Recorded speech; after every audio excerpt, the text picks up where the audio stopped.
ये वीडियो कड़वी सच्चाई पर आधारित है, तो कृपया नोरा फतेही और उनके 2 मिनट वाली हिला डाला ऑडियंस इस रोस्ट से दूर रहे।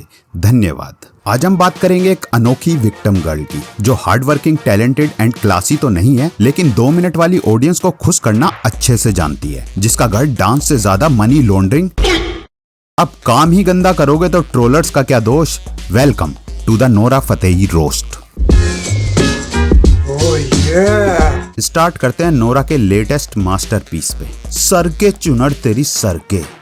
गाना आया, लिरिक्स इतने वल्गर थे कि गवर्नमेंट को ही फैमिलीज को प्रोटेक्ट करना पड़ा। आई मीन लैंग्वेज इतनी घटिया की जैसे सॉन्ग नहीं ट्रम्प की स्पीच लिख रहे हो।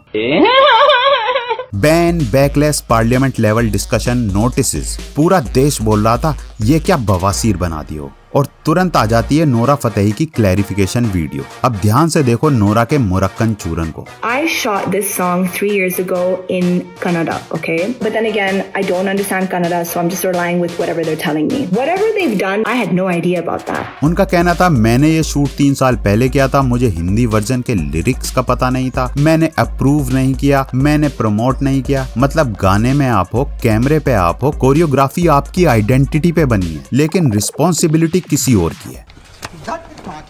ये वही लॉजिक है जैसे एग्जाम में नाम तेरा हो, पेपर किसी और ने लिखा हो, और फेल होने पे बोले इसमें मेरी क्या गलती। और सबसे funny part, which was AI generated, which I'm already against AI, so I was already feeling really irritated at the event when I saw what I saw. AI ने एडिट कर दिया होगा। हाँ भाई बिल्कुल, अब AI सिर्फ जॉब नहीं ले रहा और भी कुछ ले रहा है, और वो है अकाउंटेबिलिटी।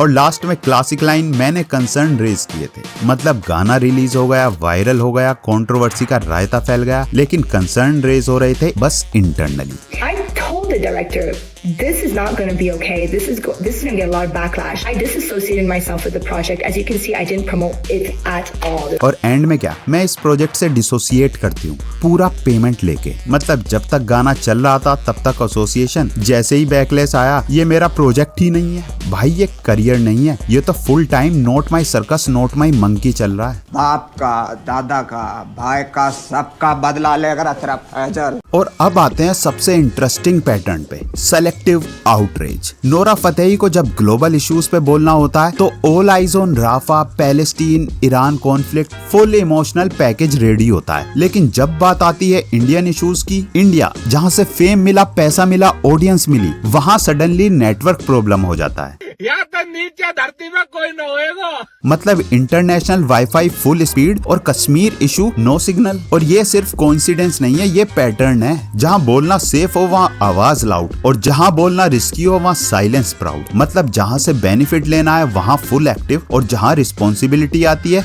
वहाँ I prefer not to comment.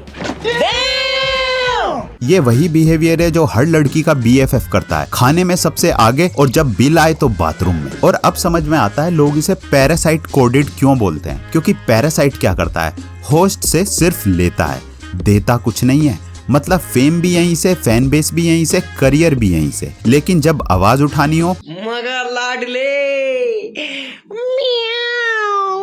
गो गो गो गो गो, और फिर एक्सपेक्ट ये कि ऑडियंस ब्लाइंडली सपोर्ट करती रहे। भाई सपोर्ट कोई सब्सक्रिप्शन सर्विस नहीं है जो बस ऑटो रिन्यू पे चलता रहेगा। रिस्पेक्ट अर्न करनी पड़ती है ईमानदारी से। ईमानदारी का मतलब, पर कुछ भी कहो नोरा बहुत टैलेंटेड है बहाने बनाने में। 2 करोड़ का स्कैम हो गया, ED इंक्वायरी बैठ गई, बॉलीवुड का फुल क्रॉसओवर एपिसोड हो गया, और इसमें नाम आया नोरा फतेही का। अब स्टोरी सिंपल है, एक तरफ क्रिमिनल, दूसरी तरफ आइटम गर्ल, और बीच में गिफ्ट्स, लग्जरी आइटम और फ्रेंडली इंटरेक्शंस। समझ रहे हो? समझ रहे हो? समझ रहे हो ना? और केस हाईलाइट होते ही नोरा का फेवरेट स्टेटमेंट, मैं तो विक्टिम थी। मतलब कॉन्टेक्ट भी हुआ, गिफ्ट भी मिले, नाम भी आया, लेकिन इन्वॉल्वमेंट जीरो। ये वही लॉजिक है जैसे तुम लड़की पसंद करो, शादी करो, दहेज के पैसे पे अय्याशी करो, और जब लड़की कांड कर दे तो बोलो मुझे तो पता ही नहीं ये कौन है। और यहाँ पैटर्न नोटिस करो, जब चीजें अच्छी हो एसोसिएशन फुल ऑन, और जैसे ही प्रॉब्लम आए मुझे तो पता नहीं था, मैं तो विक्टिम थी, मैं तो इनोसेंट हूँ। मतलब लाइफ नहीं चल रही, ये तो पूरा डिस्क्लेमर मोड चल रहा है। और सबसे फनी पार्ट, हर कंट्रोवर्सी के बाद सेम टेम्पलेट, मुझे मिसलीड किया गया, मुझे सच नहीं पता था, मैं खुद शॉक्ड हूँ।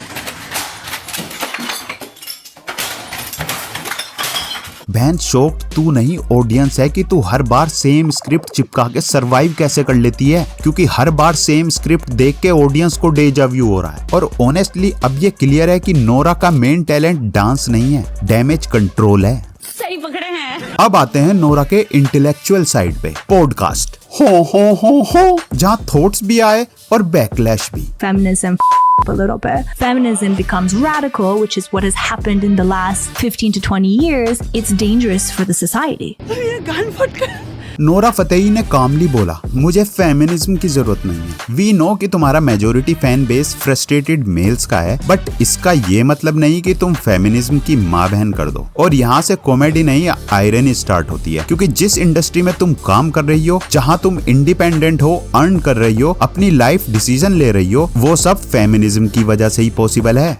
ये बड़ी अच्छी बात कही आप। मतलब पूरा बेनिफिट ले लो सिस्टम का और फिर बोलो मुझे इसकी जरूरत नहीं है। मतलब जिस थाली में खाया उसी में छेद, और नाच के पैसा ना आए तो एक तरफ बोल्ड रोल्स, इंडिपेंडेंट इमेज, दूसरी तरफ स्टेटमेंट। फेमिनिज्म ने सोसाइटी खराब कर दी। मतलब लाइफस्टाइल जेंजी चाहिए और मेल ऑडियंस 1950 की। और जब बैकलैश आता है तब suddenly tone change. So we were discussing about Western society and radical feminism. मुझे गलत समझा गया, मेरा मतलब वो नहीं था। मतलब जब स्टेटमेंट देना था तब कॉन्फिडेंस फुल था, और जब अकाउंटेबिलिटी आई तब ट्रांसलेशन इशू हो गया। और सबसे बड़ा प्लॉट ट्विस्ट, जब कंट्रोवर्सीज आती हैं तब वही सिस्टम का प्रोटेक्शन चाहिए होता है जिसको आप NPC फ्रॉडकास्ट पे रिजेक्ट कर चुके हो। बहन डिसाइड कर लो सिस्टम यूज करना है या उसको रोस्ट करना है। दोनों एक साथ करोगे ना तो उसको थूक के चाटना बोला जाता है। Emotional damage। नोरा का बैलेंस इतना ऑफ हो चुका है कि बेसिक इंसानियत भी अब बफरिंग में चल रही है। नोरा फतेही ने एक व्लॉग में कैजुअली खुद को हैंडीकैप्ड बोल दिया, सिर्फ इसीलिए क्योंकि हील्स में एस्केलेटर उतरना मुश्किल हो रहा था। मतलब हील्स अनकंफर्टेबल हो गई और डायग्नोसिस डायरेक्टली डिसेबिलिटी का। अब गलती यहाँ तक होती तो समझ आता, लेकिन जब एक डिसेबल्ड एडवोकेट ने पॉइंट आउट किया तो अपोलॉजी देने के बजाय ब्लॉक कर दिया गया। मतलब प्रॉब्लम समझना दूर, प्रॉब्लम को ही म्यूट फॉर एवरीवन कर दिया गया। हमारे यहाँ ऐसा ही होता है। तो अब तक जो पैटर्न बना है वो सिंपल है। जब काम चले फुल कॉन्फिडेंस, जब कंट्रोवर्सी आए मुझे पता नहीं था, जब फंस जाओ मैं विक्टिम थी, और जब सवाल आए तो ब्लॉक। और फिर एक्सपेक्टेशन ये कि ऑडियंस बोले क्वीन। अब ये क्वीन है या चलता फिरता क्लिक बेट, ये आप डिसाइड करो। बाकी वीडियो पसंद आई तो लाइक करो, शेयर करो और सब्सक्राइब जरूर करना। मिलते हैं अगली वीडियो में।